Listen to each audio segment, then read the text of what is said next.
Hello and welcome to Firstpost Live, where we bring you the day's top stories from across the world. I'm Joshua Barnes, live from the Firstpost studios. Let's begin with the headlines. Oil prices have dropped below $100 a barrel over optimism of a potential end to the West Asia crisis.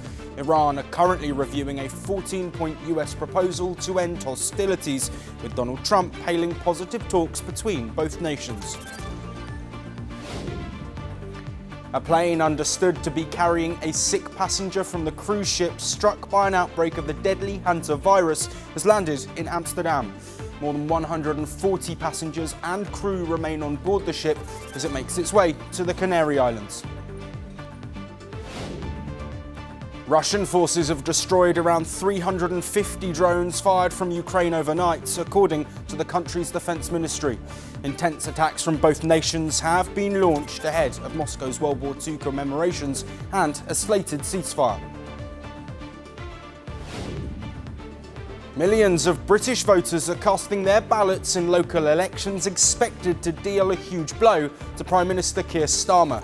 Questions over the Labour Party leader's ability to govern have grown amid recent controversies. And Sri Lankan police have arrested more than 230 foreign citizens following raids on suspected cyber scam hubs. Scam centres globally have carried out online cons worth billions of dollars a year. As India marks 1 year of Operation Sindoor, the country's top military leadership is addressing the nation. A high-level press conference has taken place in Jaipur, Rajasthan.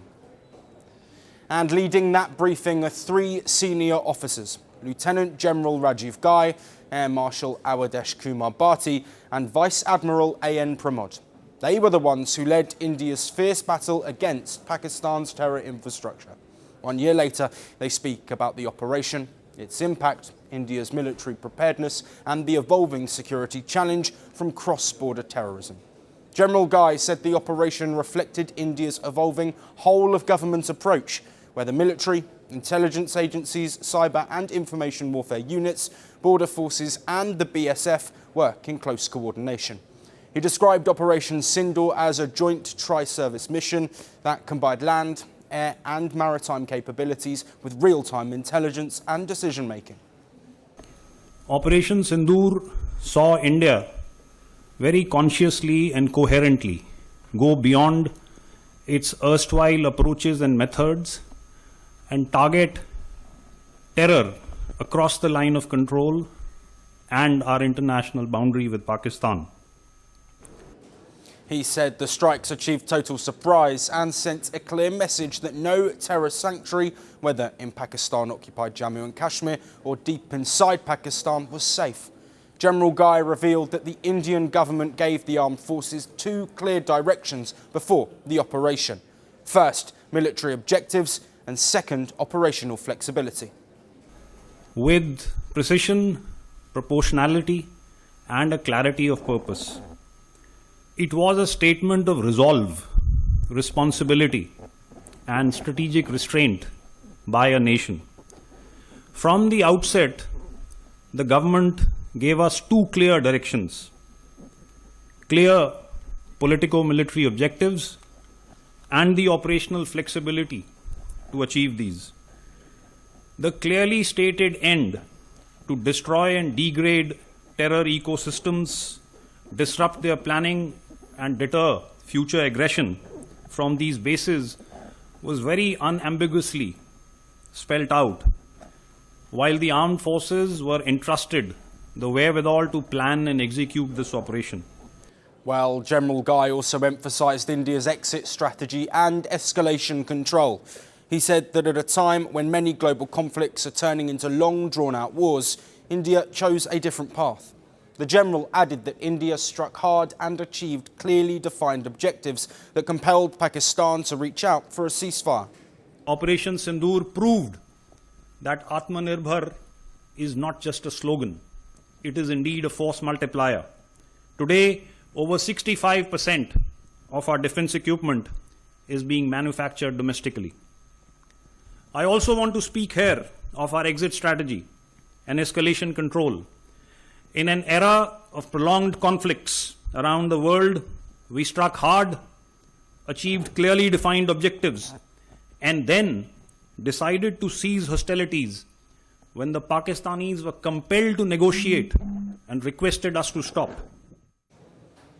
And the General concluded his address with lines from poet Dishant Kumar, ending a briefing that looked back at an operation many now see a major shift in India's security doctrine. Operation Sindoor was not an end. It was just the beginning. India's fight against terror, ladies and gentlemen, will go on. A year on, we remember not just the operation, but also the principle behind it.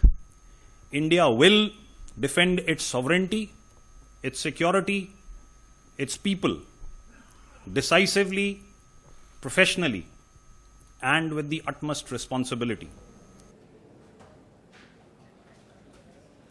Air Marshal A.K. Bharti also spoke about the objectives, execution and lessons of Operation Sindoor. Air Marshal Bharti said India's desire for peace was misread as weakness and its silence was interpreted as inaction. He said that under such circumstances, India had no option but to respond, and when it responded, there would be no half measures. Going into these operations, I remember focus into details of planning. The three of us met almost daily and on more than one occasions. Our aim was not just to hit. It had to be lethal, it had to be precise, avoiding collateral. Hence, selection of targets, timing, weapons to be used, everything needed to be carefully considered. Operation Sindoor was launched after the deadly terror attack in Pahalgam, Jammu and Kashmir on April 22nd last year. 26 innocent civilians were killed in the targeted attack. Terrorists asked tourists their religion before pulling the trigger. The incident quickly triggered nationwide anger and an immediate security review at the highest levels of government. Within 24 hours, India took a major diplomatic step by suspending the Indus Water Treaty with Pakistan. And on May the 7th, India launched Operation Sindoor, which involved precision strikes on terror infrastructure across Pakistan and Pakistan-occupied Kashmir. Indian officials had said the targets included training facilities, logistical bases and launch pads linked to groups such as Jaish-e-Mohammed and Lashkar-e-Taiba. The strikes were carried out using long-range precision systems, including BrahMos missiles, Sculp cruise missiles, hammer-guided munitions and loitering drones. In another important development linked to Operation Sindoor, the central government has recently issued a Gazette notification publishing the citations of Gallantry Award winners from multiple military operations, including Operation Sindoor. The tri-service leadership has once again underlined the message India sought to send through Operation Sindoor. 1 year later, the operation continues to be a defining shift in India's counter-terror doctrine built on indigenous capability, rapid response and clear escalation control. And joining us to dissect this conference, but also the wider implications a year on from Operation Sindoor, is Ashok Sajana, a former Indian diplomat who's joining us from Marseille in France. Ambassador Sajana, thank you ever so much for taking the time to speak with us. A great pleasure. Thank you very much for having me. Absolutely. What does this address today, 1 year on from Operation Sindoor, say not just to Pakistan, but to the global community? Yeah, thank you once again. A very clear message, in fact, firstly to Pakistan, but also to the global community, that number one, India is determined to protect and secure as far as people, its citizens, its security is concerned, safety is concerned, because ultimately our objective is that of Viksit Bharat 2047. That's a developed India. So we don't want to engage ourselves, indulge in long drawn-out wars, but security is absolutely essential. It is the sine qua non of developing countries. So security is paramount, and this is the message that we sent out to Pakistan, that the terrorist attacks of nature of what happened in Pahalgam on the 22nd of April, they will not be tolerated and they will be responded to with strong force with the controlled force. We don't want to engage in long drawn out conflicts, but we will not also tolerate any attack, any terrorist attack on our people, on our citizens, on our territory. Yes, and of course so much is made currently with the geopolitical situation, drawn out conflicts. Of course, Operation Sindoor was precise, it was succinct and it was short-lived given its success. What message can be picked up from the wider world given the success India had during that time? No, absolutely. Number one, that India was in total control of the situation. India had total control over escalation. We dominated over escalation. There were, of course, 1 year ago, there were questions that were asked as to why did not India, because India had all the advantage. We had not only destroyed all the terrorist hideouts of major terrorist groupings like the Jaish, like Lashkar, like Hizbul, all of them had been destroyed. And we had destroyed many of their air bases also. There was complete jointness not only amongst the three services, Army, Air Force, Navy, with intelligence, with cyber, but also it was all out government effort. It was all of a government effort. There was full strategic flexibility that was provided to the defense services. So India had the advantage. It could have continued, but then we decided to stop it, not because there was any hesitation, any caution that we wanted to exercise, but that was born out of strategic confidence that we had achieved our objectives of pulverizing, obliterating the terrorist hideouts. Our political and military objectives had been fully achieved, had been fully realized, and we did not want this to continue without any end. We had no territorial ambitions that we wanted to go inside Pakistan territory and capture their territory. That was not the intention. Our political military objectives were very clear. As soon as we achieved them, we were able to be declared ceasefire on this, and that was at the request of Pakistan when it said that it doesn't want to continue the conflict. And we had made this position very clear on the 7th itself that our objectives have been achieved. But since Pakistan decided to further escalate, so we had no other option. But when all their we were able to annihilate all the from Pakistan, what was coming in at us from Pakistan. They had no other option but to come on their knees and ask for a ceasefire. Yes, and I want to finish looking back to a year ago, of course, a sombre moment remembering those who died in Pelgam, but also a moment of celebration, looking at gallantry, looking at those service people who provided, of course, security and safety for Indian civilians. What do you have to say to those who served in the armed forces? No, absolutely. Satisfaction, definitely. Celebration, definitely. But complacency, no, because I think the nature of warfare is changing very rapidly. So India has to be prepared for what comes in future. As far as terrorism is concerned, as far as our own region is concerned, we have been able to control it. What Pakistan had set out to achieve, that is get more terrorists recruited as far as local Jammu Kashmir region of India is concerned, what we have.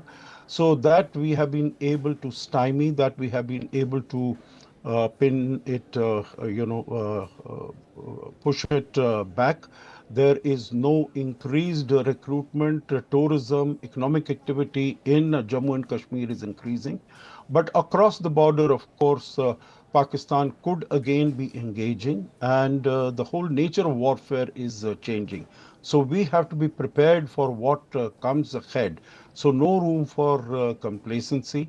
And whether it is our intelligence services, National Intelligence Agency, or it is are becoming self-sufficient, and as far as defense manufacturing is concerned, as Lieutenant General Rajiv Ghai said, 65% of our requirements are now manufactured domestically. Keep on increasing that, enhancing our exports, increasing our preparedness, and also as far as the jointness is concerned and military political coordination is concerned. All these are issues on which we need to focus.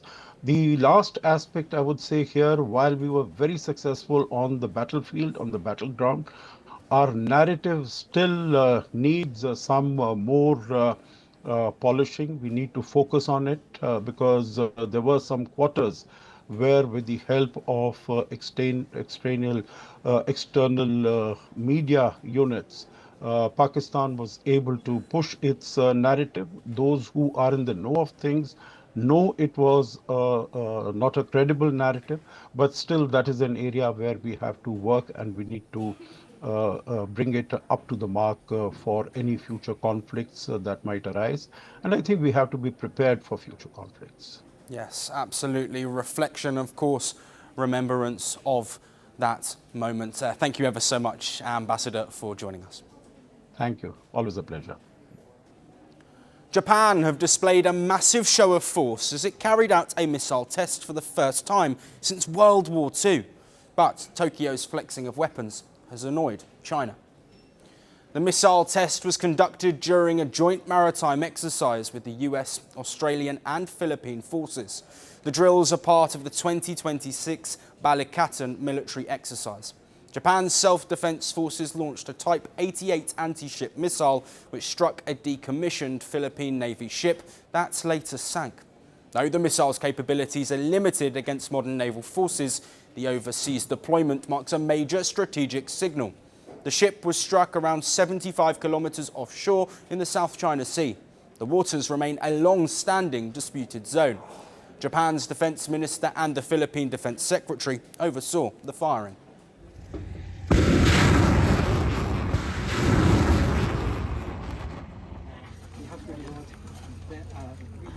Okay. 3, 2, 1. While Japan and the Philippines have raised concerns over China's escalating pressure tactics in contested maritime regions. Secretary Teodoro and I reaffirmed our strong opposition to any unilateral attempts to change the status quo by force or coercion in the East China Sea and the South China Sea. We also reaffirmed the importance of sharing situational awareness between our defense authorities against the backdrop of an increasingly tense regional environment. And the drill triggered a strong reaction from China. Beijing called it an offensive missile test and accused Japan of escalating tensions. It described the move as a form of neo-militarism, referring to a resurgence in military influence. This trend once again demonstrates that Japan's right-wing forces are promoting Japan's remilitarization process by constantly breaking through the relevant regulations of defense-oriented policies, international law, and domestic law. Some policies and practices have far exceeded the scope of self-defense. Well, China's foreign ministry also pointed to Japan's wartime past in Southeast Asia when it launched a major invasion of the Philippines in 1941. The former aggressors not only failed to deeply reflect on their historical crimes, but also deployed military forces and launched offensive missiles overseas under the guise of so-called security cooperation. Now, the Balikatan exercise, which translates into shoulder to shoulder, is a joint operation by Manila and Washington. Japan are participating with a contingent of about 1,400 personnel, marking its first major involvement in such drills. The exercise highlighted Japan's expanding defense posture and comes after Tokyo's major policy shift from its post-World War II pacifist stance. On April 21st, Japan endorsed scrapping a long-standing ban on exporting lethal weapons. The decision came under the cabinet led by Prime Minister Sanae Takaichi. While the security environment surrounding our country is changing rapidly, these decisions were made to secure Japan's security and to contribute even further to the peace and stability of the region and the world. And as part of this shift, Japan aims to strengthen its defence industry and deepen military cooperation with key international partners. Under revised rules, Japan could now export a wider range of military equipment. This includes fighter jets, missiles and destroyers. At present, no country can protect itself on its own. In order to protect the country and the region, it is important to strengthen the deterrence and response capabilities of allies and like-minded countries by promoting the transfer of defense equipment and technology even more. Well, since the policy change, Japan has signed strategic defence cooperation agreements with Australia, Indonesia and the Philippines. Tokyo described the expansion as modernising its self-defence forces through alliances and joint frameworks. Meanwhile, China has strongly criticised the developments and called Japan's actions dangerous. Tensions between the two East Asian neighbours escalated back in November 2025 after remarks on Taiwan by Japanese PM Takaichi. She had said that Japan might intervene militarily in a cross-strait conflict, a comment that did not sit well with China. In response, Beijing demanded a retraction of the remark. Now, as missiles were fired over disputed waters, one big question remains. Was Japan building deterrence through alliances or stepping into a new military era it once avoided? And more than 4 years into the war with Russia, Ukraine is increasingly reshaping how it builds and sources weapons for the battlefield. As drones become central to modern warfare, Kyiv is now turning towards Taiwan in an effort to reduce its dependence on Chinese supply chains while expanding domestic production. The war in Ukraine has transformed the economics of combat. Both Russian and Ukrainian forces now rely heavily on drones to monitor battlefields, evade air defences and strike targets far behind the front lines. Cheap, unmanned aerial vehicles have become one of the defining weapons of this conflict. The growing importance of drones has also triggered a scramble for reliable supply chains. Ukraine has repeatedly accused China of indirectly aiding Russia with military-related goods, a claim that Beijing denies. China has never provided lethal weapons to any party in the conflict and has strictly controlled dual-use military and civilian items. Ukraine is very clear about this and has publicly stated that most of the parts and components of the weapons imported by Russia come from the United States and other Western countries. China firmly opposes groundless accusations and political manipulation. Meanwhile, Ukraine is increasingly trying to diversify its military supply chains. The effort is also gaining support from Western allies. We have a strong and fundamental decision, and it's a decision of all the leaders, of the unanimity of EU. We are very thankful. The great progress today, 90 billion support package and sanctions package, which is also a great signal. Well, reports suggest that Kyiv is searching for alternatives to Chinese-made drone components. Taiwan's strength in semiconductors, batteries and navigation systems are drawing growing interest from Ukrainian drone manufacturers. Its expertise in electronics integration is also seen as a major advantage for the industry. According to Ukrainian think tank Snake Island Institute, Taiwanese technology is seen as a strong alternative in areas where Western suppliers have struggled to compete. Taiwan also appears ready to expand its role. Taiwanese President Lai Ching-te is backing a multi-billion-dollar defense budget that includes funding for drones and artificial intelligence integration. At the same time, Taiwanese drone exports to Europe have surged more than 40-fold annually, with Poland and the Czech Republic emerging as key markets. Research from the Taipei-based DSET Institute suggests many of the drones manufactured in Taiwan eventually land up in Ukraine. According to the report, intermediary countries are transferring these drones. Ukrainian drone maker Viri says Taiwanese-made components are already becoming more common in the industry. The company says fears of tighter Chinese export controls are accelerating the search for alternatives. The search for new supply sources come amid Ukraine's continued push for greater local production capacity.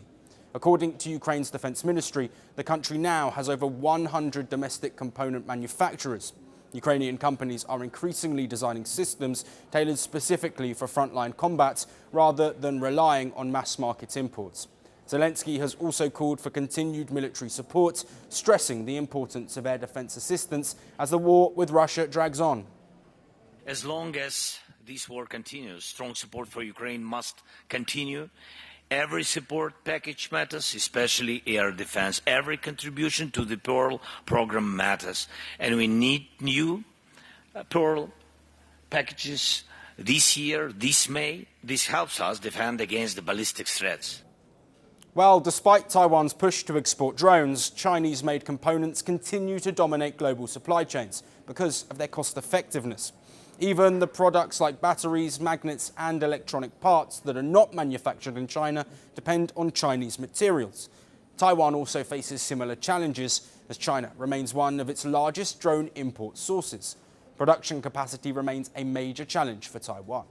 Meanwhile, Ukraine's battlefield requirements run into millions of drones annually, far exceeding Taiwan's current output. Some Taiwanese companies say their drone systems have delivered strong results during Ukrainian testing. However, higher costs remain a key barrier to wider adoption. Geopolitics has also complicated deeper cooperation between Kyiv and Taipei. Ukraine does not formally recognize Taiwan and maintains official diplomatic ties with China. As a result, most Taiwan-Ukraine cooperation currently takes place indirectly, through businesses and intermediaries in countries such as Poland, Lithuania, Czechia and the United States. Even so, experts believe that cooperation between Taiwan and Ukraine could deepen further as demand grows for AI-driven battlefield drones. Well, that's all we have on the show for today. We'll see you again tomorrow morning at 10 a.m. Until then, thanks for watching First Post Live.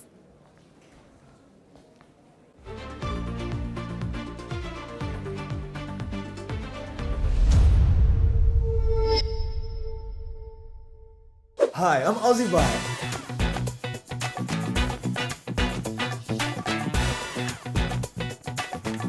And in this series, I'll give you the chai tea on No. It's not chai tea, it's chai. Chai tea is like saying ATM machine. It's like saying delicious British food. So here I tell you the craziest stories about famous people, places, and incidents from history without overcomplicating it. Because this is Aussie Guy Reviews History.